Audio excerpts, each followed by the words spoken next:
Halo pemirsa GPR TV dari Sabang sampai Merauke, dari Miangas hingga Pulau Rote. Bertemu lagi bersama Bilky Sabila dalam program Kominfo Newsroom. Halo pemirsa GPR TV dari Sabang sampai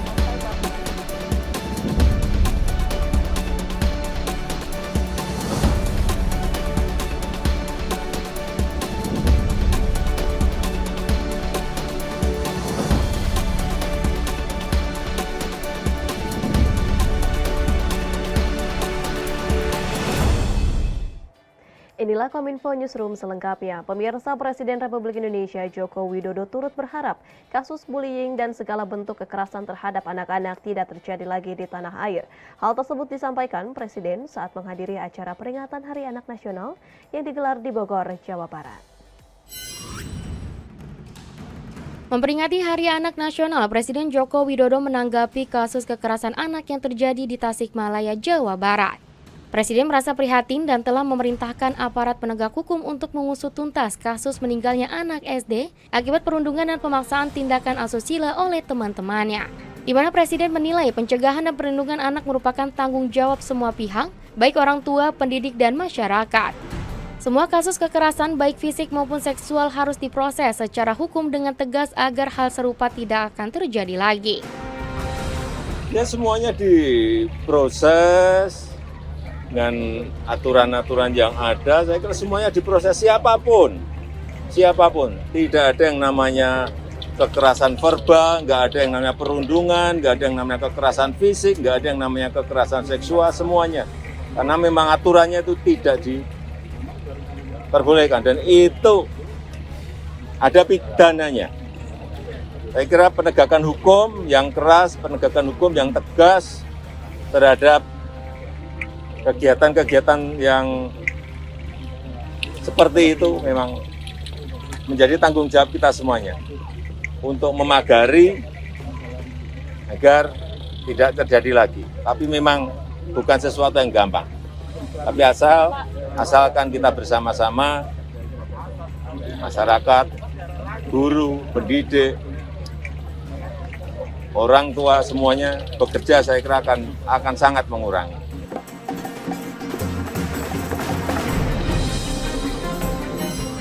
Sementara itu pemirsa, Presiden Republik Indonesia Joko Widodo menerbitkan Peraturan Presiden Nomor 101 Nomor 2022 tentang Strategi Nasional Penghapusan Kekerasan Terhadap Anak. Peraturan ini akan menjadi acuan dalam menyelenggarakan pencegahan dan penanganan kekerasan terhadap anak.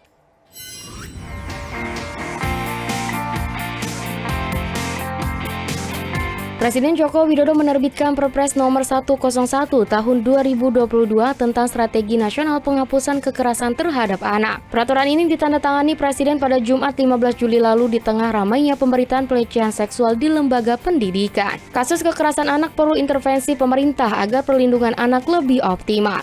Peraturan Presiden ini akan menjadi acuan bagi pemerintah pusat dan daerah dalam tindakan menangani kekerasan terhadap anak. Terdapat 7 strategi dalam Perpres Presiden ini, yakni pertama penyediaan kebijakan, regulasi, dan penegakan secara hukum. Kedua yakni penguatan norma dan nilai anti kekerasan. Ketiga, lingkungan yang kondusif bagi anak. Keempat, keterlibatan orang tua dalam mendidik dan mengawasi anak. Kelima, pemberdayaan ekonomi pada keluarga kurang mampu. Keenam, layanan kesehatan terintegrasi. Dan ketujuh, yakni pendidikan memadai untuk anak.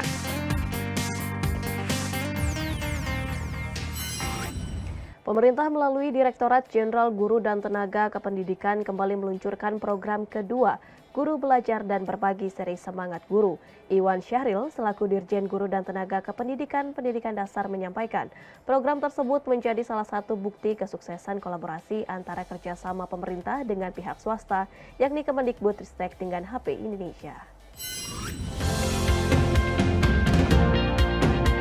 Kementerian Pendidikan, Kebudayaan, Riset, dan Teknologi melalui Direktorat Jenderal Guru dan Tenaga Kependidikan atau Ditjen GTK kembali meluncurkan program kedua Guru Belajar dan Berbagi Seri Semangat Guru Kemampuan Non-Teknis dalam Adaptasi Teknologi. Di mana seri ini merupakan komitmen Ditjen GTK untuk terus melanjutkan layanan berbasis digital yaitu program Guru Berbagi dan Guru Belajar.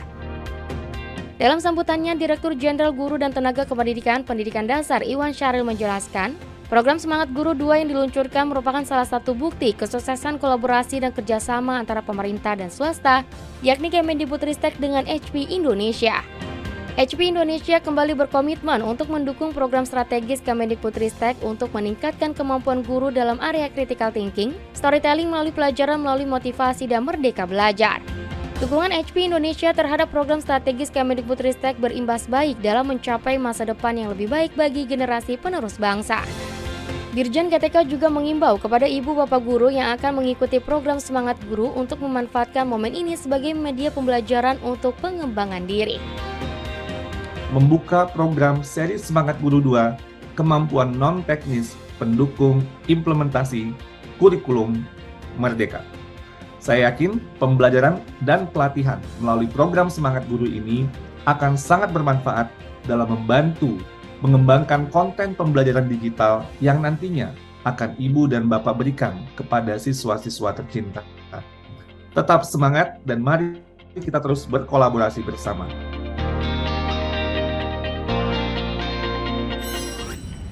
Sebagai upaya meningkatkan investor di sektor kelautan perikanan, Menteri Kelautan dan Perikanan Republik Indonesia Sakti Wahyu Trenggono menyatakan bahwa Kementerian Kelautan dan Perikanan telah menyiapkan sebanyak 2.398 regulasi.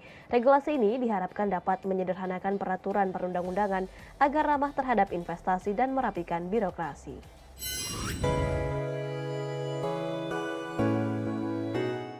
Menurut catatan World Economic Forum, selama 2 tahun belakangan banyak investor yang masih ragu untuk berinvestasi di Indonesia. Peringkat indeks daya saing global Indonesia juga mengalami penurunan, yakni dari peringkat 45 menjadi peringkat 50 dari 141 negara. Salah satu hal yang mengakibatkan terjadinya hal tersebut yakni rumitnya perizinan dan birokrasi di Indonesia. Oleh karena itu, Kementerian Kelautan dan Perikanan berbenah untuk meningkatkan nilai investasi dengan melakukan reformasi regulasi, sehingga pelaku usaha akan berkontribusi positif pada kesejahteraan masyarakat. Menteri Kelautan dan Perikanan Republik Indonesia Sakti Wahyu Trenggono dalam Forum Hukum Kementerian Kelautan dan Perikanan 2022 menyebutkan, di mana saat ini KKP telah menyiapkan sebanyak 2.398 regulasi bidang kelautan dan perikanan dalam bentuk keputusan dan peraturan menteri untuk menyederhanakan peraturan perundang-undangan agar ramah terhadap investasi dan merapikan birokrasi. Kebijakan yang nantinya akan dikeluarkan oleh KKP akan memudahkan para pelaku usaha. Sehingga dengan adanya regulasi tersebut diharapkan sektor kelautan dan perikanan dapat berkontribusi dalam peningkatan investasi di Indonesia, sejalan dengan komitmen Presiden Joko Widodo untuk meningkatkan nilai investasi. Saat ini Kementerian Kelautan dan Perikanan telah memetakan 2.398 regulasi bidang kelautan dan perikanan dalam bentuk peraturan menteri dan keputusan menteri dan telah melaksanakan analisis dan evaluasi untuk menyederhanakan peraturan perundang-undangan agar ramah terhadap investasi dan merampingkan birokrasi perizinan dengan tetap memperhatikan dan menjaga kesehatan laut.